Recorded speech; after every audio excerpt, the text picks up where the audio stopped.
So again, ang problema natin, ang laki ng utang natin, wala tayong ipon, at paano pa pag nawalan tayo ng trabaho. So ang nangyayari, madalas pag ganito ang sitwasyon natin, wala tayong peace of mind, and then nakaka-stress yan, lalo na pag ikaw ay nawalan ng trabaho, or iisipin mo saan ka na naman mangungutang. At syempre may effect yan sa ating pamilya.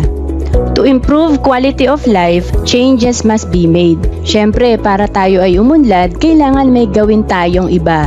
Kailangan magbago tayo at gawin natin ang improvement sa ating mga ginagawa.